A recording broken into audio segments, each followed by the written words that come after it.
Benvinguts, soc la Mar i avui dins el tema dels equilibris àcid-base veurem el que són les valoracions àcid-base.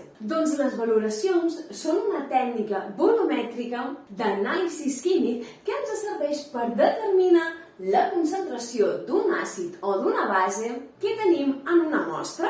És a dir, si jo tinc un líquid, una mostra de la qual vull saber la seva concentració àcida o bàsica, doncs el que puc fer és aquesta tècnica per mesurar aquestes concentracions. Però per poder entendre què és aquesta tècnica, primer haurem de conèixer què són els indicadors de pH i també què és una reacció de neutralització. Per començar, doncs veiem què són això dels indicadors de pH. La seva pròpia paraula ja ens està donant informació de què pot ser. Està clar que ens ajudaran a determinar els pHs de les substàncies. Per això seran necessaris en aquestes valoracions àcid-base. En concret, són àcids o bases febles, els quals les seves parelles conjugades de bases o àcids tenen colors diferents. Llavors, això implica que canviïn de color segons la concentració d'oxoni que hi hagi a la mostra on afegeixo aquests indicadors. Per això ens serveixen per comprovar l'acidesa o la basicitat d'una solució. A més, en el cas de les valoracions, ens ajudaran a trobar el punt final d'aquestes valoracions. Llavors, la idea és que aquesta substància canvia de color en funció de la concentració d'oxoni. Per tant, si tinc un pH més àcid, mostraran un color, en canvi, si tinc pHs més bàsics, mostraran un altre color. D'aquesta manera, nosaltres visualment podrem detectar aquesta acidesa o basicitat de les solucions. En funció, doncs això, de si és àcid o bàsic, destacarà un color A o un color B. Què passa? Però que aquesta variació de color, del color que assignem a l'àcid i el color que assignem a la base, no és directa, sinó que és una cosa contínua. Hi haurà un rang de pH on trobarem un color intermig. Doncs aquest rang, aquest interval, l'anomenem interval de viratge. Aquest interval dependrà de cada un dels indicadors. Per tant, és característic de cada indicador. Això serà molt important a l'hora de fer les valoracions perquè ja veurem que el punt final d'una valoració no és sempre el neutre, pot estar més dins de l'àcid o més dins el bàsic. En funció de com jo sàpiga què serà aquest punt final d'aquesta valoració, jo hauré d'utilitzar un indicador o un altre, que dependrà d'aquest interval de viratge de cada un d'ells. Si teniu curiositat, ràpidament podreu trobar aquests intervals de viratge pels indicadors de pH més comuns. Ara que ja coneixem una mica què són això dels indicadors, què serà una substància necessària per portar a terme aquestes valoracions, anem a concretar quin tipus de reacció es produeixen durant aquesta tècnica volumètrica. Doncs la reacció que es produeix en les valoracions entre un àcid i una base són les reaccions de neutralització, que és la reacció més important quan parlem d'àcids i bases. Recordem que quan tenim oxoni i hidròxid, en estat aquós, el que passa es produeix una reacció donant dues molècules d'aigua.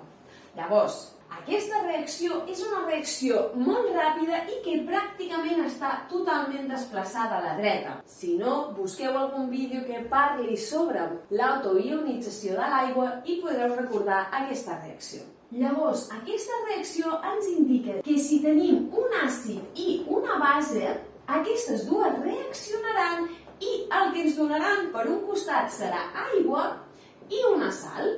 Aquesta reacció ens està indicant que els oxonis que vinguin de la dissociació de l'àcid reaccionaran amb els hidròxids que vinguin de la dissociació de la base i formaran aigua. Però que ens quedaran alguns altres ions que reaccionaran per donar-nos una sal. Un exemple seria si jo agafo l'àcid nítric i el poso en presència d'un hidròxid de sodi, un àcid tenim clar que serà àcid i els hidròxids recordeu que són bases. Doncs què passarà aquí? Que per un costat, al ser una reacció d'un àcid i una base, ens donarà aigua i després una sal. Quina? Doncs anem a intentar investigar-ho. Aquest àcid es dissociarà amb oxoni i nitrat. quan estigui en presència d'aigua. I què passarà amb l'hidròxid? Doncs que es dissociarà amb sodi més i hidròxid.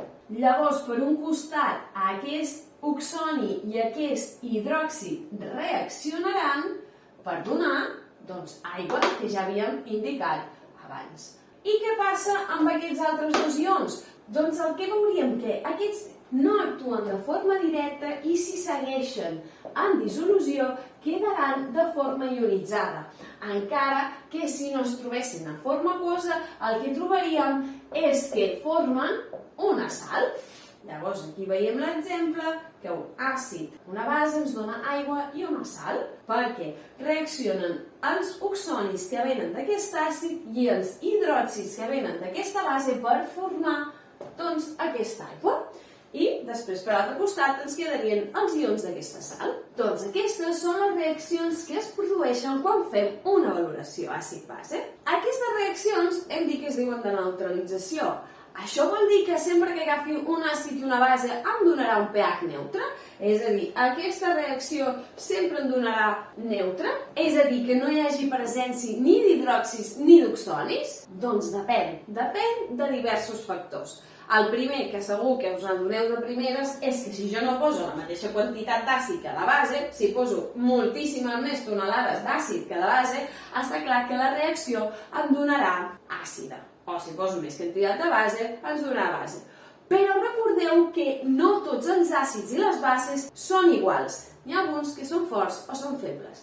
Doncs això també dependrà l'acidesa o basicitat del final d'aquesta reacció de neutralització. Doncs això, el pH resultant depèn de les quantitats i de la naturalesa d'aquestes substàncies. Quantitats a què em refereixo? Que si no els poso seguint els factors estequiomètrics, si poso molta més quantitat d'una de les dues substàncies, està clar que el resultat en dependrà d'aquestes quantitats. Però no només això, si jo els poso en quantitats estequiomètriques i els dos són forts, doncs no hi haurà problema perquè sí que ens donarà una reacció neutra. Però imaginem-nos que poso les quantitats estequiomètriques però que l'àcid és fort i la base és feble. Doncs això implicarà que després d'aquesta reacció de neutralització el pH que ens guanyarà serà el de l'àcid perquè és fort, perquè estarà totalment dissociat. En canvi, la base, al ser feble, no tindré tanta quantitat d'hidròxids per reaccionar amb els oxonis i donar aigua. Llavors em guanyaran la quantitat d'oxonis i serà finalment àcida. O al revés, si poso quantitats estequiomètriques, però la base és forta i l'àcid és feble, doncs ens guanyarà la base i per això el resultat final ens donarà un pH bàsic. Recordeu que això serà molt important a l'hora de triar els indicadors de pH. Si jo sé que la reacció de neutralització que estic portant a terme m'acabarà donant un pH bàsic, hauré de buscar un indicador que viri al voltant d'aquell pH. En canvi, si sé que la reacció de neutralització em donarà un pH neutre, hauré de buscar un indicador que el seu interval de viratge sigui al voltant del pH 7. Anem a concretar, però, com és aquesta tècnica volumètrica per determinar la concentració d'un àcid o una base que no coneixem. Doncs la idea és que jo tinc una solució que l'anomeno solució problema perquè no conec la concentració que tinc, però que sí que el que sé és el volum exacte de mostra que tinc. Doncs el que faig és agafar una altra solució, que li dic la solució valorant, que sigui el contrari d'aquesta. És a dir, si tinc una base, agafaré un àcid, i si tinc un àcid, agafaré una base per tal de valorar-lo. Però aquest àcid o aquesta base que agafo és important poder conèixer la seva concentració. Doncs agafo aquesta solució que conec, l'aboco dins una bureta i a poc vaig afegint aquesta solució dins l'altra. Important haver afegit un indicador de pH perquè ens mostrarà, gràcies al viratge de color, quan arribem al punt d'equivalència. Doncs simplement és això.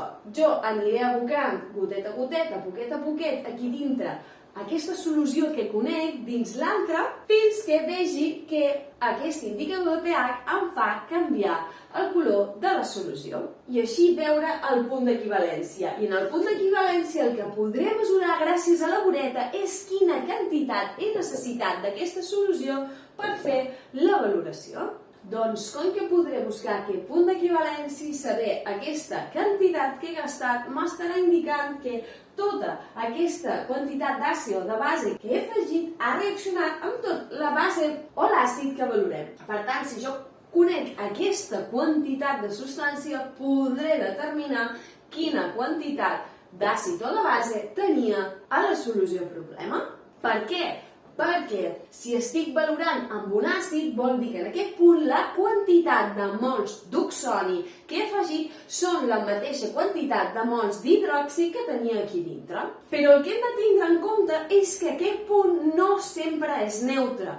Com hem dit, si estic fent reaccionar un àcid o una base forta amb un que és feble, no ens donarà neutre, sinó que ens donarà àcid o base en funció de les característiques d'aquestes substàncies. Per això, la importància de triar l'indicador adequat per cada una de les nostres valoracions. Està clar que aquí el que posaré com a solució valorant sempre serà un fort, però el que pot passar és que jo vulgui valorar una substància que no sigui un àcid o una base forta, sinó siguin febles. Per tant, haurem de tindre en compte això a l'hora d'escollir els indicadors. Doncs fins aquí una breu explicació què són això de les valoracions àcid-base. Espero que us hagi quedat clar. Si no és així, si us plau, dirigiu-vos als comentaris i us respondré el més aviat possible, on també hi podeu deixar altres suggerències per a altres vídeos o els comentaris sobre el canal. Us demano que si us ha agradat el vídeo, si us plau, poseu un m'agrada i que si us agrada el canal us hi subscriviu i també el compartiu. Moltes gràcies!